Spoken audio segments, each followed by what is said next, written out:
사랑하는 행복한 교회 성도 여러분, 이 영상을 보시는 하나님 나라의 귀한 자녀 여러분, 오늘은 2026년 6월 24일 수요일입니다.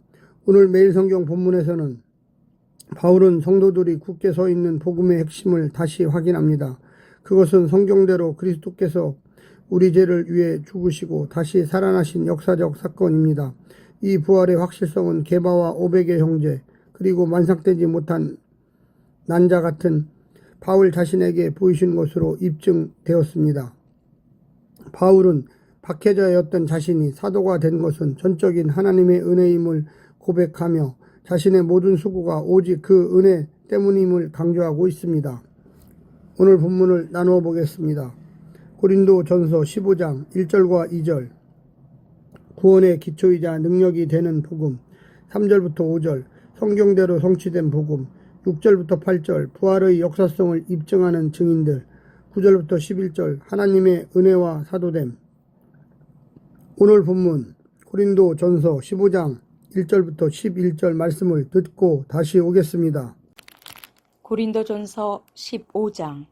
형제들아, 내가 너희에게 전한 복음을 너희에게 알게 하노니 이는 너희가 받은 것이요 또 그 가운데 선 것이라. 너희가 만일 내가 전한 그 말을 굳게 지키고 헛되이 믿지 아니하였으면 그로 말미암아 구원을 받으리라.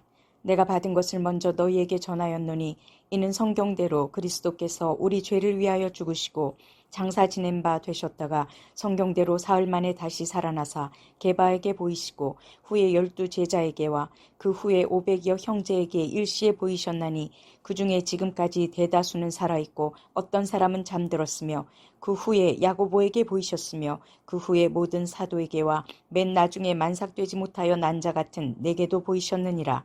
나는 사도 중에 가장 작은 자라. 나는 하나님의 교회를 박해하였으므로 사도라 칭함받기를 감당하지 못할 자니라. 그러나 내가 나 된 것은 하나님의 은혜로 된 것이니 내게 주신 그의 은혜가 헛되지 아니하여 내가 모든 사도보다 더 많이 수고하였으나 내가 한 것이 아니요 오직 나와 함께 하신 하나님의 은혜로라. 그러므로 나나 그들이나 이같이 전파하며 너희도 이같이 믿었느니라. 고린도 교회의 일부 성도들은 영적 은사에 심취해 몸의 부활을 가볍게 여기거나 이미 영적으로 완성되었다고 착각하는 경향이 있었습니다. 이에 바울은 너희에게 전한 복음을 상기시키며 복음의 역사성을 강조합니다. 또한 바울은 그리스도의 죽음과 부활이 성경대로 성취된 구약의 완성임을 입증합니다. 또한 500여 형제와 게바, 야고보를 증인으로 제시한 것은 목격자의 증언을 진실의 척도로 삼는 당시의 문화적 관례에 따라 부활의 객관성을 입증하려는 것이었습니다. 바울은 교회를 박해했던 자신의 변호조차 이 역사적 사실과 하나님의 은혜의 토대를 두고 있음을 강조합니다. 오늘 본문을 세 부분으로 나누어 자세히 설명드리겠습니다. 첫 번째, 받은 복음, 전한 복음, 구원에 이르게 하는 복음. 바울이 전한 복음은 바울 복음의 철학이 아니라 구약에서부터 초기 교회로부터 1차 증인으로부터 전해진 객관적 진리였습니다. 고린도 교회는 그 복음 위에 세워졌습니다. 지금 잠시 고유적 혼란 속에서 흔들리고 있지만 그 굳건한 토대는 흔들리지 않습니다. 따라서 바울은 그 복음이 흔들리지 않는 한 그 복음을 믿고 또 지키는 성도들의 구원을 의심치 않았습니다. 구원은 한순간에 이루어지는 사건이 아닙니다. 지속적으로 굳게 지키고 헛된 복음의 시험에 맞서서 지켜나가고 완성해 가야 하는 어떤 것입니다. 특히 부활을 부정하는 헛된 가르침에 단호히 맞서야 합니다.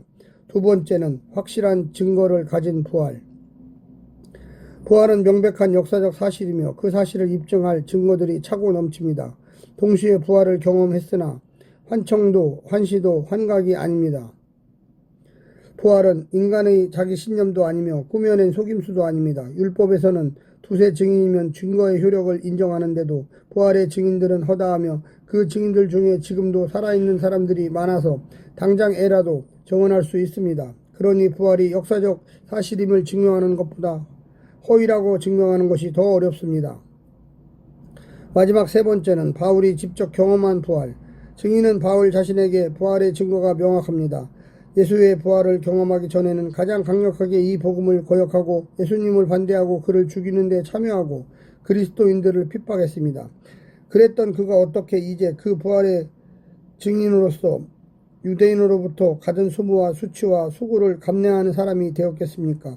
그 부활이 사실이기 때문입니다. 부활하신 예수님을 만났기 때문입니다. 그 부활의 주님이 바울을 사도로 부르셨기 때문입니다. 하나님의 아들을 죽인 죄인이 감당할 수 없는 은혜의 사건입니다. 그 예수님의 부활이 사실이었기에 훨씬 더 큰 은혜를 입었기에 그는 다른 사도들보다 더 많이 수고하면서 부활을 전하는 종이 될 수 있었습니다. 목숨을 아끼지 않고 복음을 전하는 바울의 십자가 삶이 그가 증명하는 복음의 핵심이며 부활의 진정성임을 고백하고 있습니다. 사랑하는 성도 여러분, 오늘 하루도 승리하시고요. 하나님의 놀라운 축복과 은혜가 늘 함께하기를 간절히 바랍니다. 샬롬.